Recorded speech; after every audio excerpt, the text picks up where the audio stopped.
નમસ્તે વિદ્યાર્થીઓ. સમાજશાસ્ત્ર વિષયની અંદર આપણે પ્રકરણ 7 એ સમજતા હતા, જેમાં સામાજિક આંદોલનના પ્રકારોની અંદર પહેલો પ્રકાર આપણે છેલ્લે મેં તમને સમજાવ્યો હતો, સુધારાવાદી સામાજિક આંદોલન, જેની અંદર આપણે એની વ્યાખ્યા અને એનું ઉદાહરણ સહિત આપણે પ્રશ્ન સમજ્યા હતા. આજે બીજો પ્રકાર આપણે જોઈશું, ક્રાંતિકારી સામાજિક આંદોલન. તો ક્રાંતિકારી સામાજિક આંદોલન એ સુધારાવાદી આંદોલન કરતાં બિલકુલ વિરુદ્ધ પ્રકારનું આંદોલન તરીકે ઓળખવામાં આવે છે. એટલે કે આ આંદોલન એવું છે કે જે સુધારાવાદી આંદોલન કરતાં તદ્દન જુદા પ્રકારનું આંદોલન છે, વિરુદ્ધ પ્રકારનું આંદોલન. જે સમાજમાં કોઈ એક જ ક્ષેત્ર અથવા તો કોઈ પણ ભાગમાં પરિવર્તનની હિમાયત નથી કરતું, પરંતુ સમાજમાં ધડમૂળથી પરિવર્તનની હિમાયત કરે છે, તો આ પ્રકારના આંદોલનને ક્રાંતિકારી આંદોલન તરીકે ઓળખવામાં આવે છે. આ પ્રકારનું આંદોલન એવું છે કે જે સમાજની વર્તમાન વ્યવસ્થાને સ્થાને સંપૂર્ણ નવી વ્યવસ્થા સ્થાપવાનો ઉદ્દેશ ધરાવે છે. તો વ્યાખ્યા સમજી લો. ક્રાંતિકારી સામાજિક આંદોલન એટલે જે સમાજના કોઈ એક જ ક્ષેત્ર કે કોઈ એક જ ભાગમાં પરિવર્તનનો હિમાયત કરતો નથી, એટલે કે પરિવર્તન લાવવાનો પ્રયત્ન કરતો નથી. જ્યારે સુધારાવાદી આંદોલન આપણે મેં તમને સમજાવ્યું હતું કે સુધારાવાદી આંદોલન એક એવા પ્રકારનું આંદોલન છે કે જે સમાજના કોઈ પણ એક જ ભાગ કે કોઈ પણ એક જ ક્ષેત્રની અંદર પરિવર્તનની હિમાયત કરે છે. પરંતુ ક્રાંતિકારી આંદોલન એક એવું આંદોલન છે કે જે સમાજના કોઈ એક જ ક્ષેત્ર કે કોઈ એક જ ભાગમાં પરિવર્તન લાવવાની પ્રયત્ન કરતો નથી, પરંતુ સમાજમાં ધડમૂળથી પાયામાંથી પરિવર્તન લાવવાનો પ્રયત્ન એ ક્રાંતિકારી આંદોલન એ પોતે કરે છે. આગળ જુઓ.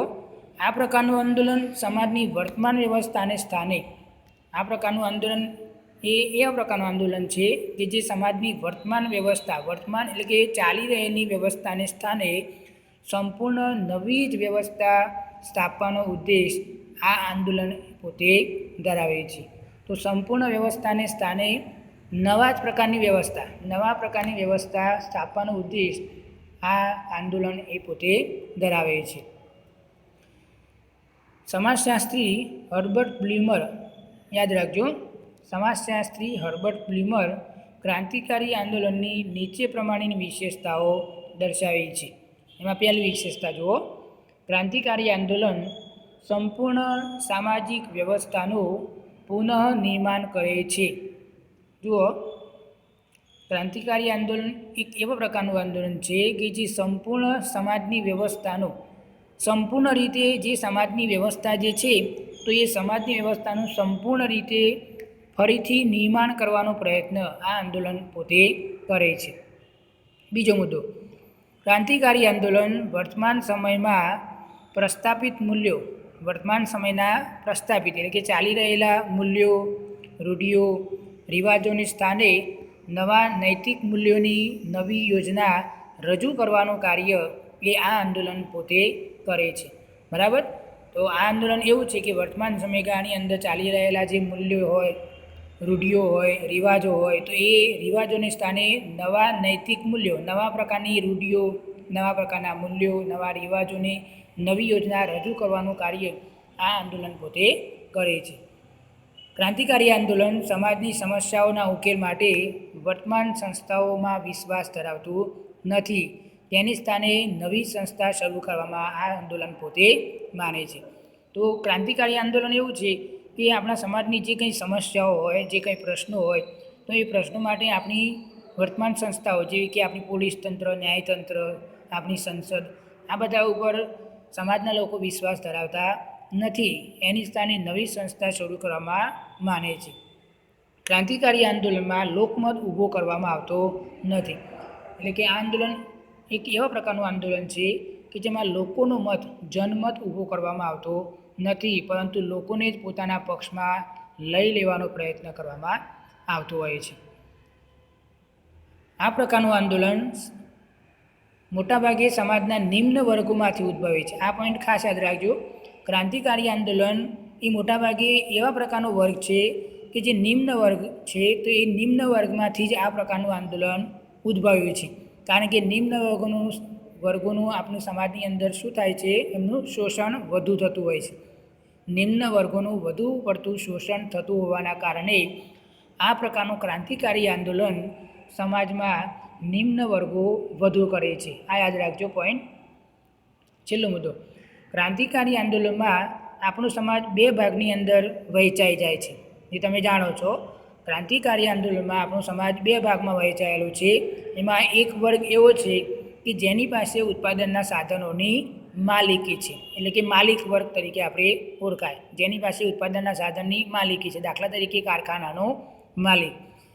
એ જ રીતે બીજો વર્ગ એવો છે કે જેની પાસે ઉત્પાદનના સાધનોની માલિકી નથી, જેને શું કહેવાય, શ્રમિક વર્ગ કહેવાય, જેની પાસે ઉત્પાદનના સાધનોની માલિકી જ નથી. તેની પાસે માત્ર શું છે, શ્રમ જ હોય છે, એટલે કે એ મહેનત કરીને પોતાની રોજીરોટી પ્રાપ્ત કરે છે. એટલે કે ઉત્પાદનના સાધનોની માલિકી વર્ગ ઉપર એ પોતે આધાર રાખે છે અને એની માલિકી ધરાવતો નથી, એટલે કે પોતાનું શ્રમ એ પોતે વહેંચે છે. હવે આ પ્રકારનું આંદોલન એ બંને પ્રકારના વર્ગો વચ્ચેના સંઘર્ષમાંથી ઉદ્ભવતું હોય છે. બંને પ્રકારનો વર્ગ, શ્રીમંત વર્ગ એટલે કે માલિક વર્ગ અને મજૂર વર્ગ, આ બંને વર્ગો વચ્ચે શું થાય છે, સંઘર્ષ થાય છે અને એ સંઘર્ષમાંથી આ પ્રકારનું ક્રાંતિકારી આંદોલન ઉદ્ભવે છે. છેલ્લો મુદ્દો, ક્રાંતિકારી સામાજિક આંદોલનમાં વૈચારિક ક્રાંતિનો પણ સમાવેશ કરવામાં આવ્યો છે. દાખલા તરીકે એનું ઉદાહરણ આપણે યાદ રાખવાનું છે.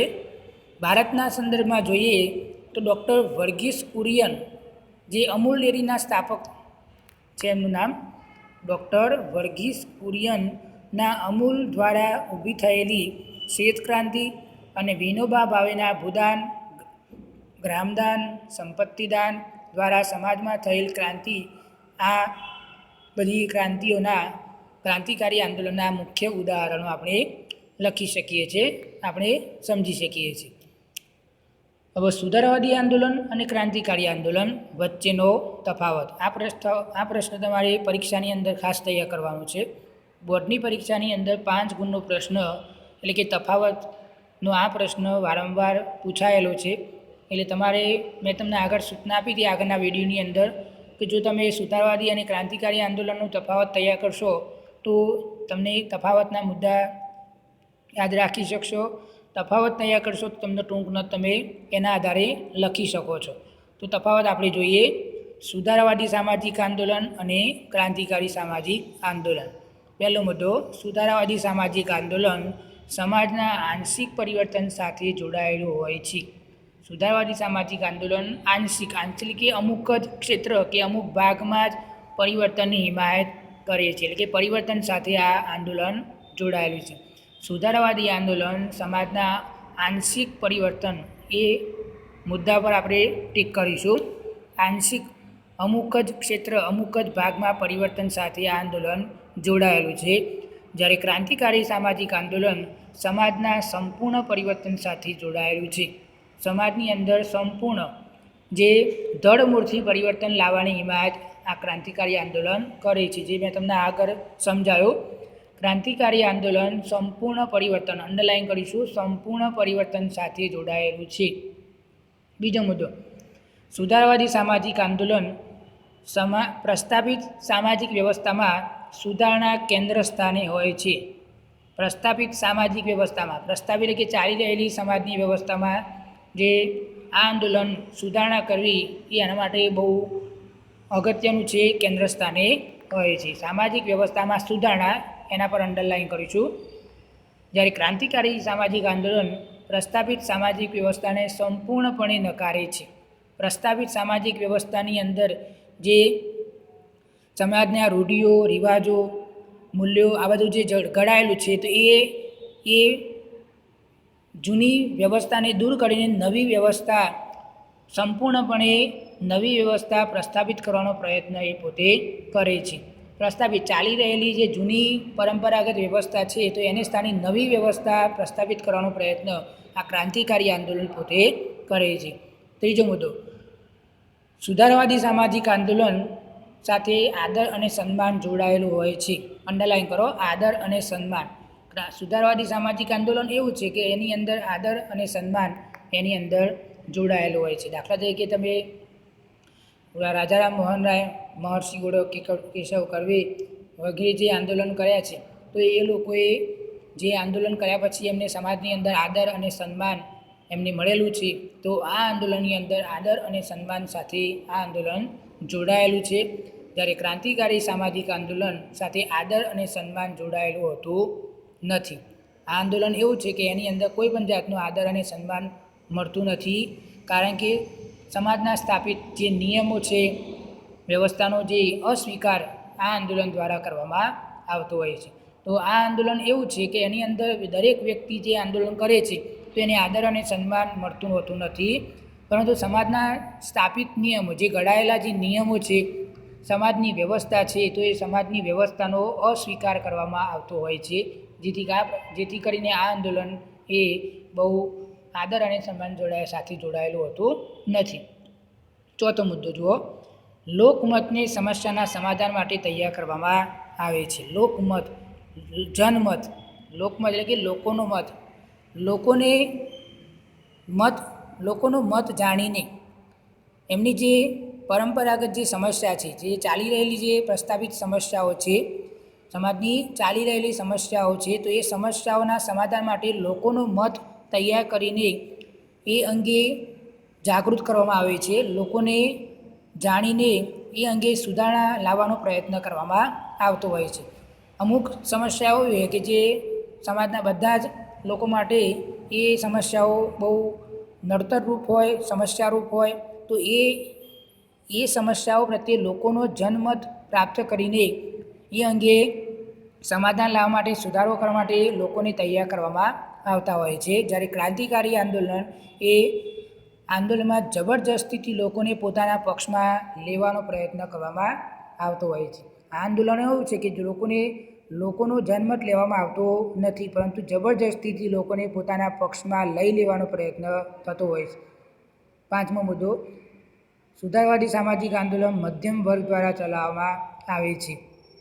યાદ રાખજો, સુધારવાદી સામાજિક આંદોલન મધ્યમ વર્ગ દ્વારા, અંડરલાઈન કરીશું, મધ્યમ વર્ગ દ્વારા ચલાવાય છે. જ્યારે ક્રાંતિકારી સામાજિક આંદોલન એ મોટાભાગે શોષિત વર્ગમાંથી ઉદ્ભવે છે. શોષિત વર્ગ એટલે કે નિમ્ન વર્ગમાંથી આ પ્રકારનું આંદોલન ઉદ્ભવે છે. છઠ્ઠો મુદ્દો, સુધારવાદી સામાજિક આંદોલન સામાજિક પરિવર્તનને માટે બહુ ગંભીર હોતું નથી. આ આંદોલન એવું છે કે સમાજની અંદર પરિવર્તન આવું હોય તો આવશે, નહીં આવું હોય તો નહીં આવે, પરંતુ આ આંદોલન એ લોકો માટે પરિવર્તન લાવવું બહુ એમના માટે ગંભીર હોતું નથી. સુધારવાદી સામાજિક આંદોલનનો મુખ્ય ઉદ્દેશ સમાજમાં આદર્શ મૂલ્યોની પુનઃસ્થાપના કરવાનો હોય છે. આદર્શ મૂલ્યોની પુનઃસ્થાપના એ અંડરલાઈન કરીશું, એ પોઈન્ટ યાદ રાખવાનો. આ આંદોલનનો મુખ્ય ઉદ્દેશ સમાજમાં આદર્શ મૂલ્યોની પુનઃસ્થાપના કરવાનો હોય છે. છઠ્ઠો મુદ્દો, ક્રાંતિકારી આંદોલનનો મુખ્ય ઉદ્દેશ અંડરલાઈન વર્તમાન પ્રસ્થાપિત વ્યવસ્થાને નષ્ટ કરીને તેની સ્થાને નવી વ્યવસ્થા પ્રસ્થાપિત કરવાનો હોય છે. હવે સમજો, ક્રાંતિકારી આંદોલનનો મુખ્ય ઉદ્દેશ એ છે કે વર્તમાન પ્રસ્થાપિત વ્યવસ્થા, વર્તમાન એટલે કે ચાલી રહેલી પ્રસ્થાપિત વ્યવસ્થાને દૂર કરીને, નષ્ટ કરીને એટલે કે દૂર કરીને એની સ્થાને નવી વ્યવસ્થા પ્રસ્થાપિત કરવાનો પ્રયત્ન આ ક્રાંતિકારી આંદોલન દ્વારા થતો હોય છે. સાતમો મુદ્દો, સુધારવાદી સામાજિક આંદોલનો બહુ જ શાંતિપ્રિય અને અહિંસક હોય છે. જે મેં તમને આગળ અંડરલાઈન કરાવી હતી કે આ મુદ્દો તફાવતની અંદર આવશે, ટૂંકની સમજાય આગળ એમાં. તો જુઓ, સુધારવાદી સામાજિક આંદોલન બહુ જ શાંતિપ્રિય અને અહિંસક હોય છે. અંડરલાઈન, શાંતિપ્રિય અને અહિંસક. જ્યારે ક્રાંતિકારી સામાજિક આંદોલન એ મોટાભાગે હિંસક હોય છે. મોટાભાગે આ આંદોલન હિંસક હોય છે. તો અંડરલાઈન કરીશું, હિંસક આંદોલન છે ક્રાંતિકારી સામાજિક આંદોલન. હવે ત્રીજો પ્રકાર આપણે જોઈએ છીએ પ્રતિરોધાત્મક સામાજિક આંદોલન. જ્યારે સમાજમાં સામાજિક પરિવર્તનની ગતિ ઝડપી બને છે અને લોકો તેની તીવ્રતા સાથે સમાયોજન સાધી શકતા નથી, ત્યારે જે આંદોલન થાય છે તે આંદોલનને પ્રતિરોધાત્મક સામાજિક આંદોલન તરીકે ઓળખવામાં આવે છે. તો વ્યાખ્યા યાદ રાખજો, સમજજો વ્યાખ્યા. જ્યારે સમાજમાં સામાજિક પરિવર્તનની ગતિ, જ્યારે આપણા સમાજની અંદર સામાજિક પરિવર્તનની ગતિ એટલે કે પ્રવાહ, ઝડપ, પરિવર્તનની ઝડપ જ્યારે વધી જાય છે, ગતિ એટલે કે પ્રવાહ વધી જાય છે, ઝડપથી વધી જાય છે, પરિવર્તનની ગતિ ઝડપથી આવે છે, ત્યારે એ ઝડપ સાથે લોકો તીવ્રતા સાથે, એ ઝડપ સાથે લોકો સમાયોજન સાધી શકતા નથી. ત્યારે જે આંદોલન થાય એ આંદોલનને પ્રતિરોધાત્મક આંદોલન તરીકે ઓળખવામાં આવે છે. હવે આપણે એ શબ્દ સમજીશું, પ્રતિરોધ. પ્રતિરોધ એટલે રોકવો અથવા તો વિરોધ કરવો તે. પ્રતિરોધ, પ્રતિ વત્તા વિરોધ, આપણે સંધિ છૂટી પાડીએ તો શબ્દ સમજાય. પ્રતિરોધ, પ્રતિ એટલે કે રોકવું, પ્રતિરોધ એટલે કે રોકવું અથવા તો વિરોધ કરવો તે. જ્યારે આપણે આ વ્યાખ્યા પણ આપણે યાદ રાખવાની છે, અંડરલાઈન કરીશું. જ્યારે સમાજમાં જે પરિવર્તન આવે છે તે તેમની ઈચ્છા પ્રમાણે નથી હોતું, ત્યારે લોકો આ પરિવર્તન વિરુદ્ધમાં આંદોલન ચલાવે છે, તેને પ્રતિરોધાત્મક આંદોલન તરીકે ઓળખવામાં આવે છે. વ્યાખ્યા સમજી લો કે જ્યારે સમાજમાં જે પરિવર્તન આવે છે તો એ પરિવર્તન સમાજના લોકોની ઈચ્છા પ્રમાણેનું હોતું નથી. એ પરિવર્તન એવું છે કે જે લોકોની જે ઈચ્છા હોય એ ઈચ્છા પ્રમાણેનું આંદોલન હોતું નથી. ત્યારે સમાજના આવા લોકો પરિવર્તનની વિરુદ્ધમાં આંદોલન ચલાવે છે, કારણ કે એમની ઈચ્છા પ્રમાણેનું આંદોલન હોતું નથી. ત્યારે એ લોકો એ પરિવર્તનની વિરુદ્ધમાં આંદોલન ચલાવે છે, તો એને આપણે પ્રતિરોધાત્મક આંદોલન તરીકે ઓળખવામાં આવે છે. દાખલા તરીકે જોઈએ તો નર્મદા બંધ વિરોધી આંદોલન. ઉદાહરણ યાદ રાખજો. નર્મદા બંધ વિરોધી આંદોલન એ કયા પ્રકારનું આંદોલન છે, એ રીતે પ્રશ્ન પૂછાય તો નર્મદા બંધ વિરોધી આંદોલન એ પ્રતિરોધાત્મક પ્રકારનું આંદોલન તરીકે ઓળખાય. અમુક ભાષા કે ભાષાઓ પ્રત્યે વિરોધ દર્શાવતું આંદોલન વગેરે પ્રતિરોધાત્મક આંદોલનના ઉદાહરણો લખી શકાય. પ્રતિરોધાત્મક આંદોલનનું પરિણામ કાં તો ઘણું આંશિક પરિવર્તન પણ હોય છે, એટલે કે અમુક ભાગની અંદર કે અમુક ક્ષેત્રની અંદર પરિવર્તન આવતું હોય છે, અથવા તો જે તે પરિસ્થિતિને ટકાવી રાખવા માટેનું આ પ્રકારનું આંદોલન પણ હોઈ શકે છે. તો વિકલ્પ પૂછાય કે કયું આંદોલન જે તે પરિસ્થિતિને ટકાવી રાખવાનો પ્રયત્ન કરે છે, તો પ્રતિરોધાત્મક સામાજિક આંદોલન. એ અંડરલાઈન કરજો એ વાક્ય. સમાજશાસ્ત્રી A.L. બર્ટ્રેટ જણાવે છે કે પ્રતિરોધ આંદોલન એક એવા પ્રકારનું આંદોલન છે અથવા તો એટલા માટે ઉદ્ભવ્યું છે કે લોકોને એવો વિશ્વાસ હોય છે કે જે પરિવર્તન આવી રહ્યું છે અથવા વર્તમાનમાં જે પરિસ્થિતિ છે તે યોગ્ય નથી. તો ધ્યાન રાખો, સમાજશાસ્ત્રી A.L. બર્ટ્રેટ શું કહે છે કે પ્રતિરોધાત્મક આંદોલન એક એવા પ્રકારનું આંદોલન છે અને આ આંદોલન એટલા માટે ઉદ્ભવે છે કે લોકોનો એવો વિશ્વાસ હોય છે, લોકોના પોતાના અંદરથી એવો વિશ્વાસ હોય છે કે જે સમાજની અંદર પરિવર્તન આવી રહ્યું છે અથવા તો વર્તમાનમાં જે પરિસ્થિતિ છે, વર્તમાનમાં જે ચાલી રહેલી જે પરિસ્થિતિ છે તે પરિસ્થિતિ યોગ્ય નથી અને એ પરિસ્થિતિનો આપણે વિરોધ કરવો જોઈએ. તો આવા પ્રકારના આંદોલનનો મુખ્ય ઉદ્દેશ જે પરિવર્તનો આવી રહ્યા છે એને રોકવાનો હોય છે અથવા તો જે તે પરિસ્થિતિને જેમ છે તેમ ટકાવી રાખવાનો પ્રયત્ન એ કરવામાં આવતો હોય છે. તો આ પ્રકારનું આંદોલન સાથે જે લોકો જોડાયેલા છે એમનો મુખ્ય ઉદ્દેશ એ હોય છે કે તેઓ પરિવર્તનને ઈચ્છતા હોતા નથી. ક્યારેક આ આંદોલન એટલા માટે ઉદ્ભવતું હોય છે કે સમાજમાંના સ્થાપિત હિતોનું પોતાનું વર્ચસ્વ, પોતાની સત્તા જ્યારે જોખમાતી હોવાનો ભય ઊભો થાય ત્યારે આ પ્રકારનું આંદોલન ઉદ્ભવતું હોય છે. બરાબર, વાક્ય રચના ખાસ સમજો. ક્યારેક આ આંદોલન એટલા માટે પણ ઉદ્ભવતું હોય છે કે સમાજના સ્થાપિત હિતોનું વર્ચસ્વ, સ્થાપિત હિતો કોણ છે કે અમુક પ્રકારના શ્રીમંત વ્યક્તિઓ હોય, પૈસાદાર લોકો હોય, તેવા સ્થાપિત હિતો એમના એવી વ્યક્તિઓનું પોતાનું વર્ચસ્વ ખોવાતું હોય, પોતાનું સત્તા જોખમાતી હોય, બરાબર, એમનું વર્ચસ્વ જોખમાતું હોય, એવો ભય એમની અંદર ઊભો થાય ત્યારે આ પ્રકારનું આંદોલન થતું હોય છે. દાખલા તરીકે ગામના જમીનદારો અને ખેત મજૂરો વચ્ચે થતા આંદોલન. તો ગામની અંદર જમીનદારો લોકોની પોતાની સત્તા જોખમાય, પોતાનું વર્ચસ્વ જોખવાય, ત્યારે આ પ્રકારનું આંદોલન એ થતું હોય છે. અને એ આંદોલનની અંદર જમીનદારો અને ખેત મજૂરો વચ્ચે આ આંદોલન એ થતું હોય છે. દાખલા તરીકે બીજું ઉદાહરણ પણ આપેલું છે કે ખેડે તેની જમીન. તો આ કાયદા દ્વારા પણ વિરુદ્ધમાં પણ જે પ્રતિક્રિયા ઉદ્ભવે તેને આ પ્રકારનું આંદોલન કહી શકાય. ચોથો પ્રકાર છે વિરોધાત્મક સામાજિક આંદોલન. વિરોધાત્મક સામાજિક આંદોલન મુખ્યત્વે પ્રસ્થાપિત વ્યવસ્થાનો વિરોધ કરવાનો હોય છે. પ્રસ્થાપિત એટલે કે ચાલી રહેલી વ્યવસ્થાનો વિરોધ. જ્યારે આપણે કોઈ વ્યવસ્થાથી સંતુષ્ટ નથી હોતા, જ્યારે આપણી સમાજની અંદર કોઈ વ્યવસ્થા ઊભી કરેલી હોય તો એ વ્યવસ્થાથી આપણે જ્યારે સંતુષ્ટ હોતા નથી, સંતોષ આપણને હોતો નથી, ત્યારે આપણે વિરોધ કરવાની શરૂઆત કરતા હોઈએ છીએ. બરાબર. દાખલા તરીકે આપણા સમાજની અંદર કોઈ રિવાજ દાખલ કર્યો અને એ રિવાજથી આપણને સંતોષ નથી થતો, ત્યારે આપણે એ રિવાજનો વિરોધ કરવાની શરૂઆત કરીએ છીએ. કેટલાક સમાજશાસ્ત્રીઓએ વિરોધાત્મક આંદોલનને સમજાવવાનો પ્રયત્ન કર્યો છે. વિરોધાત્મક આંદોલન એક એવા પ્રકારનું આંદોલન છે કે જેમાં કાં તો અસંતોષની અભિવ્યક્તિ થતી હોય છે. યાદ રાખજો, આ આંદોલન એક એવા પ્રકારનું આંદોલન છે કે એમાં લોકોને અસંતોષની અભિવ્યક્તિ થતી હોય છે, અથવા તો લોકોને એવી માંગણીઓ હોય છે કે જે માંગણીઓ પૂર્ણ કરવામાં આવતી હોતી નથી. અમુક પ્રકારની માંગણીઓ એવી હોય છે લોકોની કે જે લોકોની એ માંગણીઓ પૂર્ણ થતી નથી. આ પ્રકારનું આંદોલન વર્તન વ્યવહારો સામૂહિક રૂપના આંદોલન હોય છે. તેને વિરોધાત્મક આંદોલન તરીકે ઓળખવામાં આવે છે. વિરોધાત્મક આંદોલનની અંદર મુખ્યત્વે 3 બાબતો જોડાયેલી હોય છે. તો પહેલી બાબત જુઓ, અસંતોષ અને અન્યાય માટે.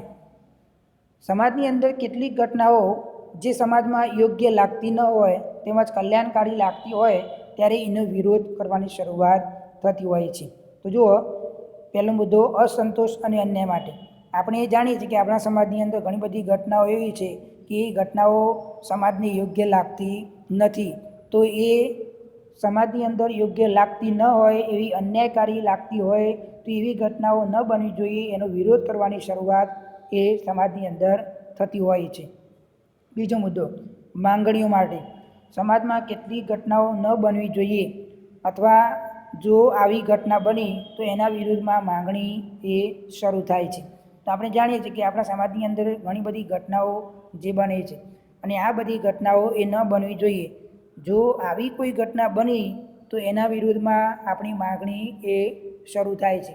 બરાબર. દાખલા તરીકે સમાજની અંદર ઘણી બધી મહિલાઓ ઉપર અનેક પ્રકારના અત્યાચારો થતા હોય છે. તો આવી અત્યાચાર સંબંધી ઘટનાઓ જે આપણા સમાજની અંદર ન બનવી જોઈએ. અને જો આવી ઘટના બની તો અત્યાચાર કરનાર પુરુષને એને આજીવન કેદની સજા અથવા તો ફાંસીની સજા થવી જોઈએ. તો એના વિરુદ્ધમાં આ પ્રકારની માગણી એ લોકો શરૂ કરે છે અને આ પ્રકારનું આંદોલન થતું હોય છે.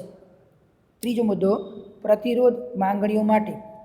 સમાજની અંદર એવું પણ શક્ય બનતું હોય છે કે કોઈ ઘટના બનવાની હોય, સમાજની અંદર કોઈ પણ ઘટના બનવાની હોય અને જેથી તેની સામે નવી માંગણીઓ રજૂ કરવામાં આવતી હોય છે. કોઈ ઘટના ભવિષ્યમાં બનવાની હોય તો એની સામે એક નવી માંગણી આપણા સમાજની અંદર રજૂ કરવામાં આવતી હોય છે. દાખલા તરીકે ચોરીનું પ્રમાણ વધે તો લોકો તેનું પ્રમાણ ઘટે એવી વ્યવસ્થા કરવાની માગણી એ લોકો શરૂ કરતા હોય છે. દાખલા તરીકે આપણે ઉદાહરણ આપેલું છે કે સમાજની અંદર ચોરીનું પ્રમાણ જો વધે તો લોકો એ પ્રમાણ વધી ન જાય એટલે કે એને ઘટાડવા માટેની વ્યવસ્થા કરવાની માગણી સમાજના લોકો રજૂ કરતા હોય છે. આમ વિરોધાત્મક આંદોલન એટલે અંડરલાઇન કરીશું આપણે, આ વ્યાખ્યા તૈયાર કરવાની છે. વિરોધાત્મક આંદોલન એટલે જ્યારે સમાજમાં પરંપરાગત વ્યવસ્થાને દૂર કરીને નવી વ્યવસ્થા પ્રસ્થાપિત કરવામાં આવે છે અને લોકોને જ્યારે પસંદ ન પડે ત્યારે આ પ્રકારનું આંદોલન થતું હોય છે. એને વિરોધાત્મક આંદોલન તરીકે ઓળખવામાં આવે છે. વ્યાખ્યા સમજી લો. વિરોધાત્મક સામાજિક આંદોલન એટલે અંડરલાઇન કરીશું, જ્યારે સમાજમાં પરંપરાગત વ્યવસ્થાને દૂર કરીને, જ્યારે સમાજની જે પરંપરાગત વ્યવસ્થા એટલે કે ચાલી રહેલી જે વ્યવસ્થાને દૂર કરીને, પરંપરાગત વ્યવસ્થાને નષ્ટ કરીને, દૂર કરીને નવી વ્યવસ્થા પ્રસ્થાપિત કરવામાં આવે, નવા પ્રકારની વ્યવસ્થા પ્રસ્થાપિત કરવામાં આવે અને લોકોને એ વ્યવસ્થા પસંદ ન પડે ત્યારે આ પ્રકારનું આંદોલન એ થતું હોય છે. આપણે ઉદાહરણ મેં તમને આપ્યું કે આપણા સમાજની અંદર અમુક પ્રકારના રિવાજો જે છે, જે સારા રિવાજો છે, તો એ રિવાજોને દૂર કરીને નવા રિવાજો પ્રસ્થાપિત કરવામાં આવતા હોય છે. અમુક રિવાજોની અંદર સુધારો વધારો કરવામાં આવતો હોય, અમુક રિવાજો નવા ઉમેરવામાં આવતા હોય, ત્યારે એ રિવાજો લોકોને પસંદ ન પડતા હોય, અમુક રિવાજો સમાજની અંદર લોકોને પસંદ ન પડતા હોય, ત્યારે આ પ્રકારનું આંદોલન એ સમાજના લોકો જે કરે છે એને વિરોધાત્મક સામાજિક આંદોલન તરીકે ઓળખવામાં આવે છે. તેમજ સમાજમાં લોકોની સામે આર્થિક અને સામાજિક સમસ્યાઓમાં વૃદ્ધિ થાય, સમાજમાં લોકોની સામે આર્થિક અને સામાજિક સમસ્યાઓમાં વૃદ્ધિ થાય એટલે કે વધારો થાય, ત્યારે લોકો વિરોધાત્મક આંદોલન કરે છે. બરાબર? તો ફરીથી યાદ રાખો બીજો પોઈન્ટ, સમાજની અંદર લોકોની સામે આર્થિક પ્રશ્નો અને સામાજિક પ્રશ્નોની અંદર જ્યારે વધારો થાય ત્યારે લોકો વિરોધાત્મક આંદોલન કરતા હોય છે. દાખલા તરીકે મોંઘવારી સામેના આંદોલન. જો સમાજની અંદર આર્થિક સમસ્યા, દાખલા તરીકે આર્થિક સમસ્યામાં લઈએ મોંઘવારી, તો મોંઘવારી જો સરકાર આપણી અમુક વસ્તુઓના ભાવ વધારે અને એ વસ્તુઓની મોંઘવારી જો વધે, એ વસ્તુઓના ભાવ વધે તો ભાવ વધે શું કહેવાય? મોંઘવારી કહેવાય. દાખલા તરીકે પેટ્રોલ, તો પેટ્રોલના ભાવ સરકારે જે અત્યારે હાલ વધાર્યા છે, તો અત્યારે મોંઘવારીની અંદર આપણને આ પ્રકારના ભાવ એ વધુ પડતા હોય છે પેટ્રોલના. તો મોંઘવારી સામેના આંદોલનો સરકાર સમક્ષ લોકો એ રજૂ કરતા હોય છે, કારણ કે આ પ્રકારની મોંઘવારી એ લોકોને નડે છે, એનો વિરોધ કરે છે. સ્ત્રી અત્યાચાર વિરોધી આંદોલનો, તો સ્ત્રીઓ ઉપર અનેક પ્રકારના અત્યાચારો થતા હોય છે, તો એ અત્યાચારો ન બને, આવી ઘટનાઓ ન મળે, તો એ ન બનવા માટે આ પ્રકારની ઘટનાઓ ન બનવી જોઈએ, એ માટે લોકો આ પ્રકારનું આંદોલન કરતા હોય છે.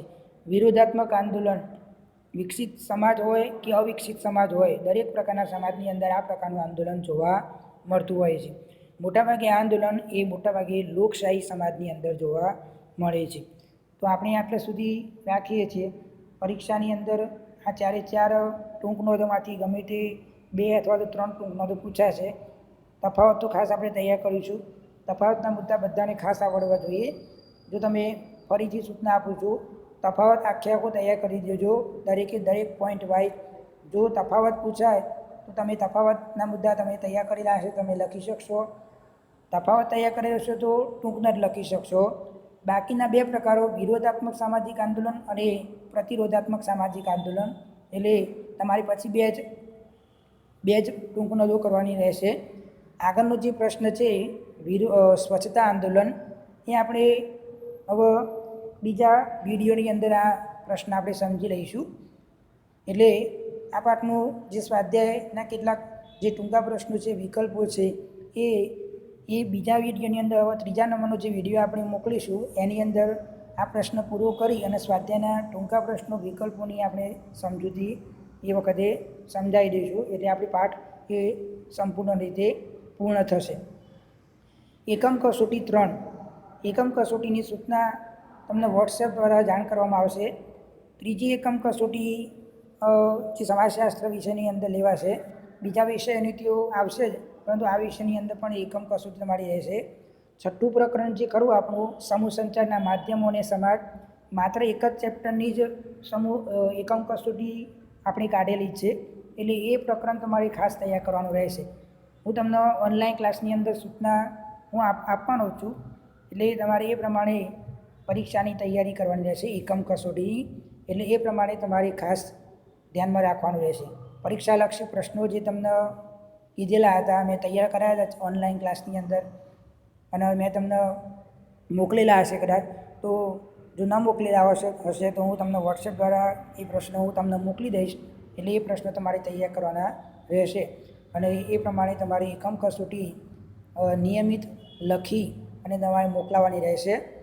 એકમ કસોટી જે દિવાળી વેકેશન પહેલાં જે તમે લખી હતી એ, અને હાલમાં જે આ ડિસેમ્બર મહિનાના છેલ્લા અઠવાડિયાની અંદર તમને જે એકમ કસોટી જે લખશો, એ બંને એકમ કસોટીઓ તમારે જ્યારે તમને જમા કરવાનું કહેવામાં આવે ત્યારે તમારે બંને એકમ કસોટીઓ વાલીશ્રી જોડે જમા કરાવવા આવવાનું રહેશે.